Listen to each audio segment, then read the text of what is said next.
बलगमी बुखार की बात करेंगे, क्योंकि बुखार भी कई किस्म का है जिसमें अंदर बलगम बन जाती है, कफ बहुत ज्यादा बनने लगता है, और ऐसे में क्योंकि शरीर तप रहा होता है और ऐसे में खांसी उठना और बलगम बहुत ज्यादा होता है। तो किस नजरिए से आप देखते हैं इस तरीके के बुखार को, और ये किस तरीके से हानिकारक सिद्ध होता है?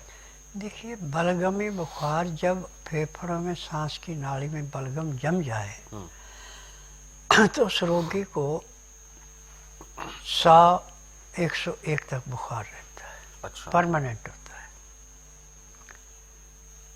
और ये बुखार आदमी को बहुत परेशान करता है, और खांसते खांसते तो उसकी जान निकल जाती है, बलगम निकलता नहीं है। बिल्कुल। अब इसके लिए स्वास्थ्य विचार में बेल के पत्ते और सूखा बेल का पाउडर, इन दो चीज़ों का प्रयोग होता है।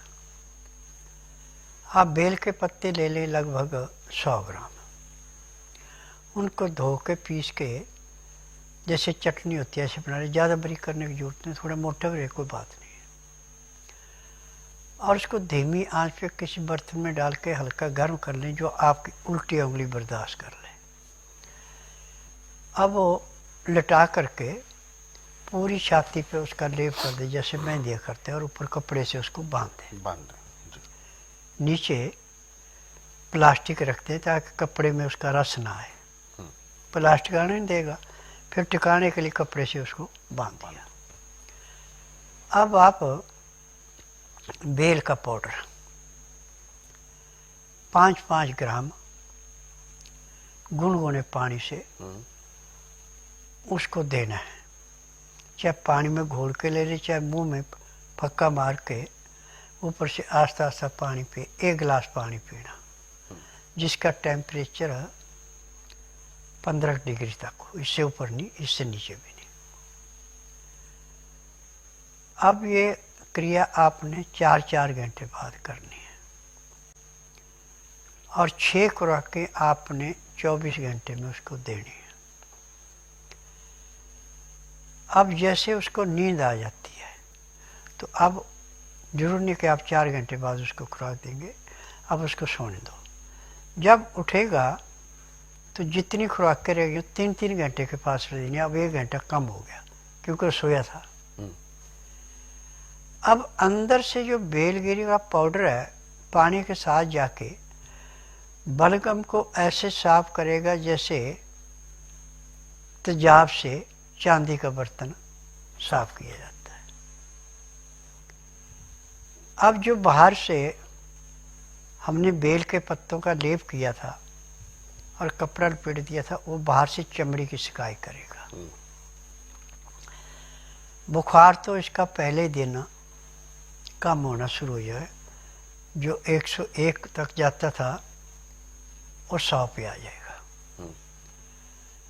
दूसरे दिन वो 100 से भी नीचे आएगा, यानी 4 या 5 दिन में 98 पॉइंट जो 4 हमें टेम्परेचर होता है शरीर का वही रहेगा, न उससे नीचे आएगा न उससे ऊपर जाएगा। परंतु जब तक आपका बलगम पूरा पिघल नहीं गया, आपको नॉर्मल सांस नहीं आने लगा, तब तक के क्रिया दोहराते रहे। अब आपको भूख लगे ना लगे उसकी कोई जिम्मेदारी नहीं है। भूख लगती है तो आपने खाने में काले चने भुने हुए पहले उनको पानी के अंदर भिगो के रख दें। 20 चने होने चाहिए एक टाइम पे। रात को भिगोए, सुबह उस पानी से निकाले, उसमें बहुत बदबू होगी पानी में, और साफ पानी से धो के जब उसमें बदबू ना रहे तो छिलके के साथ जैसे मक्खन होता है ऐसे मुलायम ना रहे। अब गाय का या बकरी का दूध ले आप 1 गिलास, उसके अंदर इसको पहले दूध को उबाली दे दें, फिर इसको घोलना उसके अंदर। फिर उसके बाद इतना ठंडा हो जाइए कि आपकी उंगली बर्दाश्त कर लें, 15 से 18 डिग्री रहे, फिर इसको आस्ता आस्ता पीना है। तो अंदर से आपकी भूख भी मिटेगी, और अंदर जो आपका बलगम सूखा पड़ा था फेफड़ों में, जिसमें आपको बुखार था, उसके ऊपर एक ऐसे आक्रमण करेगा जैसे मरे हुए जानवर पे गिद्धे आके आक्रमण करती हैं। और ये बलगम ऐसे पिघलेगी जैसे गर्मी के मौसम में बर्फ पिघलती है। और हफ्ता 10 दिन में जब बलगम ख़त्म हो जाए तो फिर आप 4-5 किस्म का आटा मिलाएं, उसमें गेहूँ नहीं मिलाने। जैसे 1 किलो चने ले लिए, 1 किलो मक्का ले लिया, 1 किलो बाजरा ले लिया, 1 किलो मूंग ले लिया, 1 किलो मोठ ले लिया, 250 ग्राम आपने चुलाई के बीज ले लिए, 1 किलो सिंघाड़ा ले लिया। पहले इन सब चीज़ों को धो के सुखा लें। फिर इसके अंदर 50 ग्राम अजवाइन भून करके और 100 ग्राम तिल भून के मिला दें। घर में चक्की हाथ की या पीसने की तो सोने पे सुहागा, नहीं तो छोटी चक्कियाँ आजकल घरों में आती हैं, सिंगल फेस मोटर से चलती हैं। उससे आटा ऐसे पीसना जैसे नदी के किनारे का रेता हाथ में सरकता है। और इस आटे को छानना नहीं। जितने का आपको भूख है उतना आटा लेके उसको सख्त गूंद के खुले पानी के अंदर रख दें ढक के। और इतने में आपने दाल सब्जी जो भी खानी है उसको बना लें। मौसम के अनुसार जो सब्जी आपको माफ़ आती है वो सब्जी लेके पहले साब्त बनाने से पहले ऐसे हाथ में लेके दिल पे रख लो और दायां हाथ ऐसे सीधा कर दो। दूसरे आदमी को मेरा हाथ नीचे दबाओ। यदि वो नीचे हाथ दबाता है, उसको जोर लगाना पड़ता है, तो उस सब्जी को आप बना के खाएं, कोई नुकसान नहीं होगा। यदि उसको यहाँ रखने पे आपका हाथ एकदम गिर जाता है तो वो सब्जी नहीं खानी। दाल में आप मूंग की दाल है, मोठ की दाल है, मलका की दाल है, मसूर की दाल है, हरड़ की दाल है, काले चने हैं, छिलके वाले सब खा सकते हैं, ये आपको कोई नुकसान नहीं। नमक आपने सिंधा या काला नमक लेना है, काली मिर्च लेनी है, हल्दी लेनी है। और जो आपने दाल सब्जी कोई भी बनानी है, मिट्टी का बर्तन हो तो सोने पे सुहागा, नहीं तो अमोनिया का बर्तन छोड़ के कोई भी बर्तन ले सकते हैं।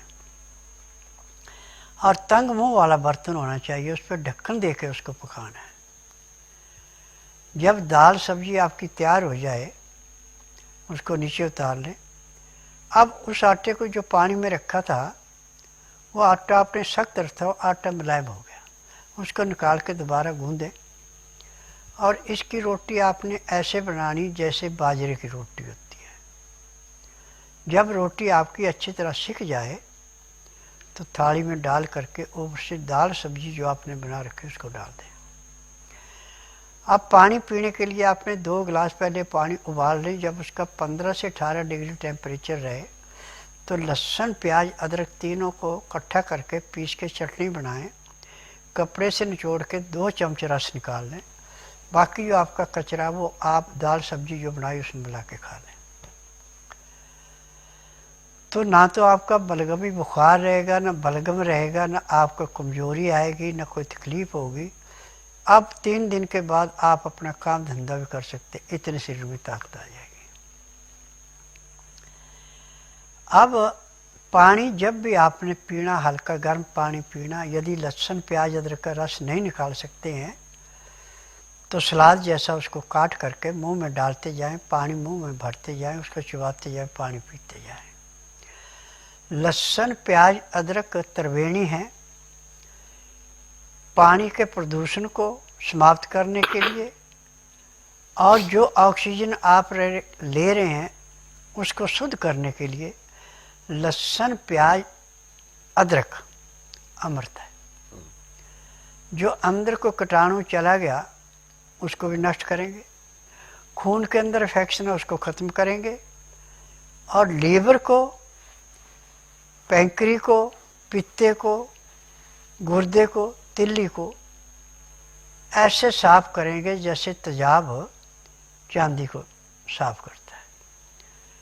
अब जब लीवर पचाएगा, पैंक्री इंसुलिन बनाएगी, पित्ते में तेजाब नॉर्मल है, गुर्दे ने खाया पिया पूरा फिल्टर किया, शुद्ध खून तिल्ली हो गया, तिल्ली ने दिल को दिया, दिल को ऑक्सीजन पूरी मिली, साफ हो गया, रोग खत्म हो गया, रोग का काम ही नहीं रहा।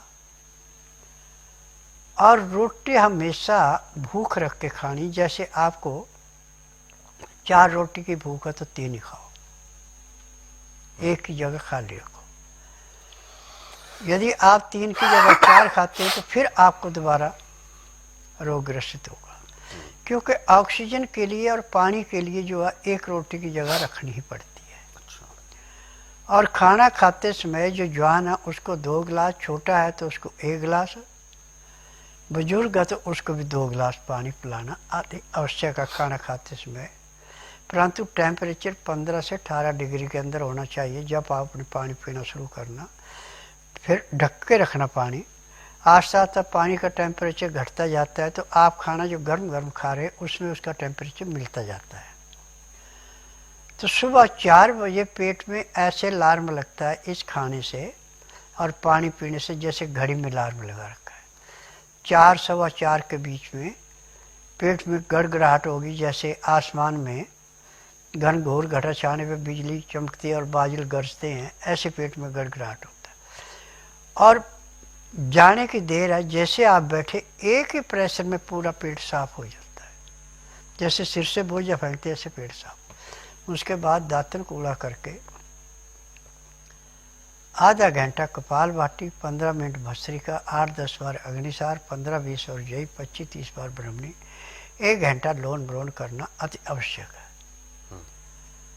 अब आपको टाइम है तो आप मंडूकासन, पवनमुक्तासन, गौमुखासन, शवासन, सर्वांगासन, हलासन, शीर्षासन, बटरफ्लाई, इतनी क्रिया यदि आप कर लेते हैं तो मैं दावे से कह सकता हूँ कि जब तक आपके शरीर के अंदर सांस है आपको कभी किसी डॉक्टर हकीम के पास जाने की जरूरत नहीं पड़ेगी, ना ही आपको रोग होगा।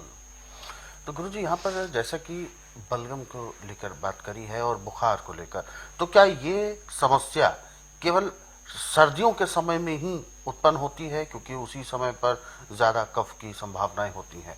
तो कफ ना बने, क्योंकि हमें इसी का प्रयास करना चाहिए, तो ऐसे में सर्दियों में तो बाहर ठंड भी होती है तो कफ बनना तो बिल्कुल लाजमी है, इसको कैसे आप बचाव करवाएंगे? देखिए, यदि आप 12 महीने आप खाने के साथ लहसुन प्याज अदरक का रस ले रहे हैं पानी में मिला के, तो जिंदगी में बढ़ना ही नहीं, सवाल ही पैदा नहीं होता। जब भी बलगम बनेगा, हाँ। आपने चिकनी चीज को ली जी और ठंडा पानी पिया, बलगम बन गया। अच्छा, तब ये गुनगुना पानी अगर हम लेंगे तो इससे नहीं बनेगा। बिल्कुल। और ये सर्दियों में जो अक्सर प्रॉब्लम होती है, अच्छा क्योंकि भोजन के साथ ही हमें गुनगुना पानी लेने के लिए आपने कहा है, सामान्य तौर पर यदि हम भोजन नहीं कर रहे हैं तो ऐसे में क्या किया जाए? क्योंकि ऐसे में लहसुन प्याज अदरक आपके पास है, हाँ। जहाँ भी आपने पानी पीना है हाँ। वो मुंह में डालो थोड़ा सा, अच्छा, पानी भरो मुंह में, उसको चबाते जाओ, पानी पीते जाओ। प्राण तो पानी गटा गट नहीं पीना। अच्छा, जैसे गर्म दूध चुस्का लेके पीते ऐसे पियो तो पानी घी जैसा काम करेगा। अच्छा, गटा गट पिएंगे तो आपको गैस बनाएगा। पानी हमेशा आराम आराम से ही पिए। हाँ।